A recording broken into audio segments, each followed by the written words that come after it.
नमस्कार, तुमचं माझ्या आजच्या व्लॉगमध्ये खूप खूप स्वागत आहे। आज जेवायला काय बनवायचं ते समजत नव्हतं, म्हणून मग कोबीच्या भजीचा प्लॅन केला। तर मी इथे आधी कोबी कापून घेतलेला, कोबी ॲक्च्युअली खिसून घेतलेला आहे बारीक खिसणीने, आणि कांदा उभा कापलेला आहे। त्याच्यामध्ये जिरं, हळद, लाल तिखट टाकलं, मीठ टाकलं चवीनुसार, आणि बेसन पीठ टाकलं। त्यानंतर त्याच्यामध्ये बेसन पीठ टाकून झाल्यानंतर थोडंसं तांदळाचं पीठ मिक्स केलेलं आहे। तांदळाचं पीठ मिक्स केल्यानंतर भजी ना खूप मस्त कुरकुरीत असे होतात, त्याच्यामुळे थोडं तांदळाचं पीठ मिक्स केले। जेवढं बेसन टाकलं त्याच्यात एक चमचा तांदळाचं पीठ मिक्स केलेलं आणि 2 ते 3 चमचे बेसन पीठ टाकलेले, ह्याप्रमाणे मोजमाप घेतले। आणि मी त्याच्यामध्ये पाणी न टाकता ते खूप चांगलं मिक्स केलेलं आहे। पाण्याचा मला अजिबात गरज पडली नाही, कारण कोबीला मुळातच खूप पाणी सुटतं आणि मीठ टाकल्यामुळे कांद्याला सुद्धा, त्यामुळे मला पाणी टाकायची गरज नाही पडली त्याच्यामध्ये। आणि मी तसं मिक्स करून ठेवलं, थोडा वेळ बाजूला ठेवलं, लगेच भजी करायला घेतली नाही, मिक्स करून साईडला ठेवून दिलं। त्यानंतर चपाती केल्या। चपातीसाठी संध्याकाळचे जास्त कोण जेवत नाही, त्याच्यामुळे चपात्यासाठी फक्त 5 ते 6 चपात्या करायच्या होत्या। मग त्याप्रमाणे त्या अंदाजाने पीठ घेतलं आणि ते चांगलं मळून घेतलं।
मी ते चपातीचं पीठ भिजत ठेवलं होतं थोडा वेळ।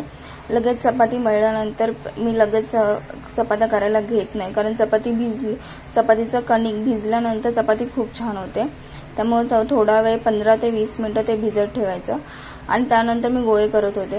गोळे मी ह्यासाठी करून घेते की चपात्या लवकर होतात, त्यासाठी थांबायची गरज नाही पडत एक चपाती भाजेपर्यंत, किंवा तवा रिकामा नाही पडत, त्यामुळे लगेच चपातीला चपाती लागते। चपातीचे गोळे करून घेतले आणि गोळे करून झाल्यानंतर लगेच चपात्या लाटायला घेतल्या।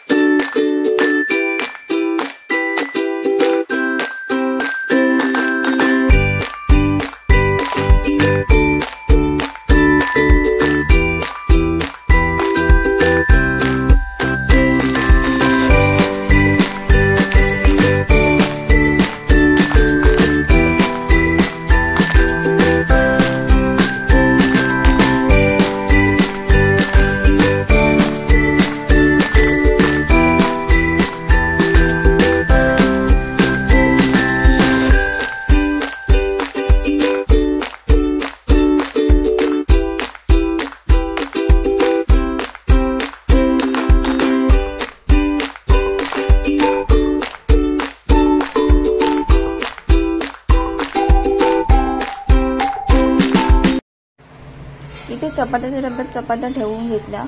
मग एका साईडला तेल तापायला ठेवलं आणि एका साईडला भात ठेवला। तेल जोपर्यंत तापत होतं तोपर्यंत बाकीची तयारी करत होते। तयारी करून झाली की मग तेल तापलं का चेक केलं। तेल तापल्यानंतर मग एक हळूहळू त्याच्यामध्ये भजी सोडली, एक थोड्या छोट्या छोट्या आकारामध्ये करून। आधी तेल तापले का ते चेक केलं। त्यानंतर भजी सोडली आणि मग ते हलक्या हाताने हलवून ती तेलातून काढली।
कोबीची भजी करून झाली होती, ती सगळी काढून घेतली आणि त्यानंतर भात चेक केला।